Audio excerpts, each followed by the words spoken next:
ராகி ரொட்டி தேவையான இன்க்ரீடியன்ட்ஸ் ராகி மாவு தேவையான அளவு நான் இன்றைக்கி 2 டம்ளர் எடுத்திருக்கேன். ஒரு பெரிய வெங்காயம் சின்ன சின்னதாக கட் பண்ணி வச்சுருக்கேன். ஒரு 5-6 பல் பூண்டு, 3 காஞ்ச மிளகா குட்டி குட்டியாக கட் பண்ணி வச்சுருக்கேன். தேவையான அளவு கொத்தமல்லி, கொஞ்சம் கருவேப்பிலை. இந்த தாளிக்கிறத ரெடி பண்ணி வச்சுக்கலாம்.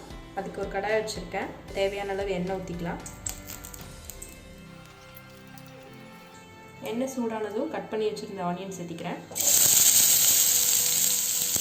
கூடவே காஞ்ச மிளகா. ஃபஸ்ட்டு இதை நல்லா வதக்கிக்கலாம்.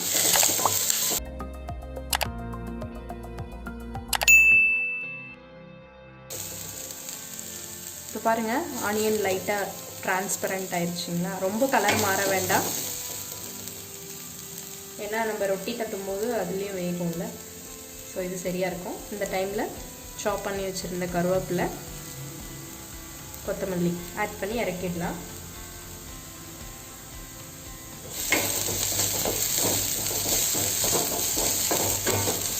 அவ்வளோதான், ஆஃப் பண்ணிடலாம்.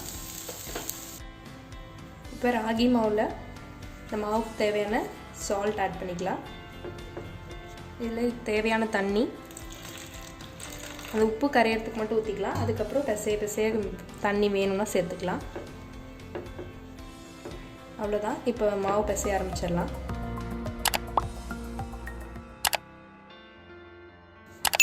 இப்போ இது கூடயே நம்ம தாளிச்சதெல்லாம் சேர்த்துக்கலாம்.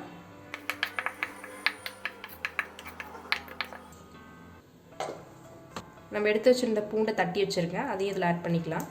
அவ்வளோதான். இப்போ இது பிசைஞ்சிடலாம். இல்லை தண்ணி தெளித்து பிசைஞ்சுக்கோங்க, ரொம்ப தண்ணியாக பண்ணிட வேண்டாம்.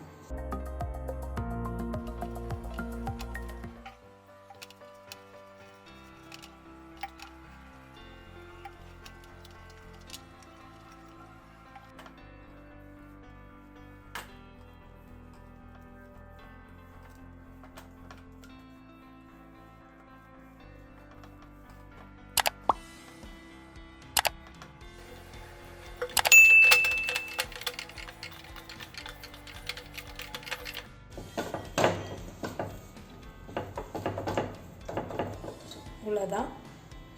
நல்லா இந்த மாதிரி இப்போ உருண்டை பிடிச்சி தட்டினா ரொட்டி மாதிரி வரணும். அந்த மாதிரி பதத்துக்கு உருட்டி வச்சுக்கோங்க. இப்போ இது இருக்கட்டும்.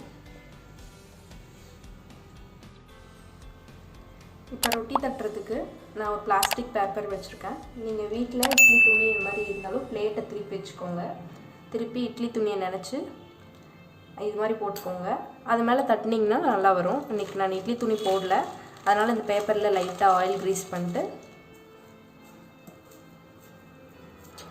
இப்போ ஒரு உருண்டை எடுத்து இந்த மாதிரி வச்சு தட்ட ஆரம்பிச்சிடலாம். இது கோதுமை மாவு மாதிரி இருக்காது, அதனால் நீங்கள் கொஞ்சம் மெதுவாக தட்டிக்கோங்க.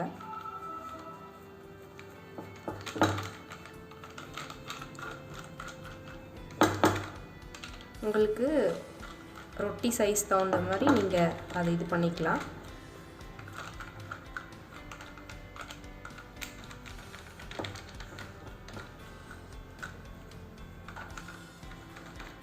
அவ்வளோதான். இந்த மாதிரி தட்டிட்டு அந்த பேப்பர்லேருந்து எடுத்து அப்படியே நம்ம கல்லில் போட்டு எடுத்துக்கலாம்.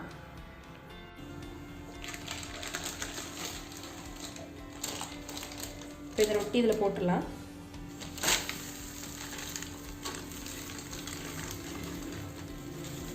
இப்போ இது ஆயில் விட்டுக்கலாம் சைடு சுற்றியும்.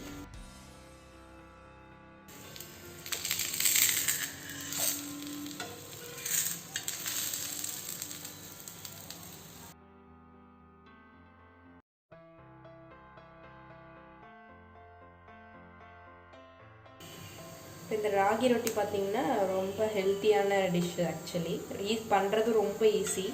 இன்க்ரீடியன்ட்ஸ் பார்த்திங்கல்ல, ரொம்ப கம்மியான இன்க்ரீடியன்ட்ஸ் வச்சு பண்ணிடலாம். நம்ம ஆனியன் இதெல்லாம் போட்டிருக்கனால சாப்பிட்றதுக்கும் டேஸ்ட்டாக இருக்கும். இதுக்கு எதுவும் தனியாக சைட் டிஷ் எல்லாம் தேவையில்லை. நீங்கள் இது ஈவினிங் ஸ்நாக்கு, நைட்டு டின்னருக்கு இதுக்கு வேணால் செஞ்சுக்கலாம். குழந்தைங்களும் நல்லா விரும்பி சாப்பிடுவாங்க. நம்ம உடம்புக்கு ரொம்ப ஹெல்த்தி.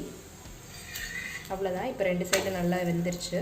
எப்போவுமே சப்பாத்தி அது மாதிரியே செஞ்சிட்ருக்கிறதுக்கு டயபெட்டிக் பேஷண்ட்ஸு யார் இருந்தாலும் சரி, எல்லாருக்குமே இது எந்த டைமில் வேணால் நீங்கள் பண்ணி கொடுக்கலாம்.